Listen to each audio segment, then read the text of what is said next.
Many dreams die while suffering. When you're suffering, you give up on the very things that you wanted the most. So many people out there fail, not because they don't have the ability. It's because they don't have the heart to go through adversity. Now it's the mental game. And that's where people get lost in life, get lost in that next level. So, if you take people, and I've told you this, and you expose them voluntarily to things that they are avoiding and are afraid of, that they know they need to overcome in order to meet their goals, their self-defined goals. If you can teach people to stand up in the face of the things they're afraid of, they get stronger. And you don't know what the upper limits to that are, because you might ask yourself, like, if for 10 years, if you didn't avoid doing what you knew you needed to do, by your own definitions, right, within the value structure that you've created, to the degree that you've done that, what would you be like? Well, there are remarkable people who come into the world from time to time, and there are people who do find out over decades-long periods what they could be like if they were who they were, if they spoke their being forward, and they'd get stronger and stronger and stronger, and we don't know the limits to that. We do not know the limits to that. And so you could say, well, in part, perhaps the reason that you're suffering unbearably can be left at your feet, because you're not everything you could be, and you know it. Now, whatever goal you have, you're going to have some opposition, you're going to have some difficulties, you're going to have some challenges, you're going to have your inner conversation telling you can't do it, and you're going to have people picking at you. You got to talk to yourself when you begin to think negative. I don't think I can do that, Les. You can. Why don't you just test yourself? Why don't you stretch, Les? Come on, man. When you start seeing yourself thinking something negative, stop it right quick. Stop yourself. Catch yourselves. When you find yourself getting negative with people that you have allowed to push your buttons, when you find yourself becoming negative about what's happening to you, you've got to affirm to yourself in the process, hey, no, I can make it. There's some way this can happen for me. As you start believing that you are worthy of good things supposed to happen to you, you develop a sense of entitlement. Good things supposed to happen to me. Working on yourself, watching that inner dialogue, it will determine the quality of your life. You chase something that you believe you deserve until you get it.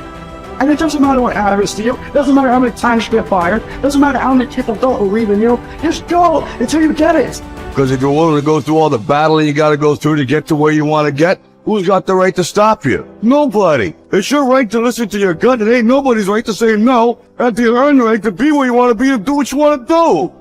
If you do what is easy, your life will be hard. But if you do what is hard, keep coming back again and again and again. Get up dressed every day, knowing some way, somehow, with a spirit of expectation, I can do this. If you do that over and over and over again, your life will be easy.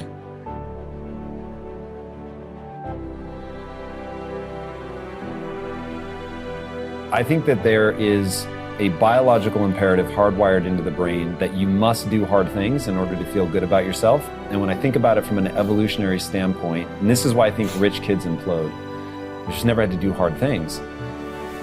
From an evolutionary perspective, I think it was just so hard to stay alive. Like for millions of years, it really was red in tooth and claw. Like to stay alive, you were kill or be killed, you were hunting, gathering, fighting other tribes. I mean, it was just crazy. And the people that were going to survive were going to be the ones that got an emotional, a self-applied emotional reward for doing something hard. And when you do something hard and you recognize it, it needs to feel good. And if it does, then you will keep doing hard things and you're the far more likely to survive than the person who's like, that sucked, there was no redeeming qualities. And so it's just like, when I think about that, because if I were to create a recipe for fulfillment, it's very simple. It's working really hard, doing hard things, to gain a set of skills that allow you to serve not only yourself, but others. That's it. That's the whole recipe. But it really has to be that you had to do something hard. If it came easily to you, it won't give you the sense of respect that you want. Like the stuff that I've gotten more easily in my life, I don't take a lot of pride in. It's always the stuff that I grind out, like through pain and suffering, and I endure. In fact, I want to read you a quote. This is one of my all-time favorite quotes. So here it is. To those human beings who are of any concern to me, I wish suffering, desolation, sickness, ill treatment, indignities, I wish that they should not remain unfamiliar with profound self-contempt, the torture of self-mistrust, the wretchedness of the vanquished. I have no pity for them, because I wish them the only thing that can prove today whether one is worth anything or not. That one endures. We are all chained to fortune. The chain of one is made of gold and wide, while that of another is short and rusty. But what difference does it make? The same prison surrounds all of us, and even those who have bound others are bound themselves. Unless perchance you think that a chain on the left side is lighter. Honors bind one man, wealth another. Nobility oppresses some, humility others. Some are held in subjection by an external power, while others obey the tyrant within. Banishments keep some in one place, the priesthood others. All life is slavery. Therefore, each one must accustom himself to his own condition and complain about it as little as possible, and lay hold of whatever good is to be found near him. Nothing is so bitter that a calm mind cannot find comfort in it. Small tablets, because of the writer's skill, have often served for many purposes, and a clever arrangement has often made a very narrow piece of land habitable. Apply reason to difficulties. Harsh circumstances can be softened, narrow limits can be widened, and burdensome things can be made to press less severely on those who bear them cleverly. We are emotional creatures. We all study, like you're talking about it, using your brain. You're such a smart person. I love you dearly. And you analyze it all. But your effing brain isn't going to do shit. What's going to do it is enough emotion. Well, emotion is the power. Emotion is what starts wars. It's what ends wars. Emotion is what gets you married. Emotion is where kids comes from. Divorce is where emotion comes from. Everything that you can think of a major change in humanity, from the most extreme of war to the most gentle of love, all come from human emotion. So it's the mix of emotion. It's like knowing what you want and having the right fuel to get there. And if the fuel has no combustion, you're just bored, you're not going anywhere. If the fuel is total trauma and I'm overwhelmed, you just blow up and go nowhere. There's that delicate balance, and I've learned over the years how to help people find that balance. I would ask you to consider something.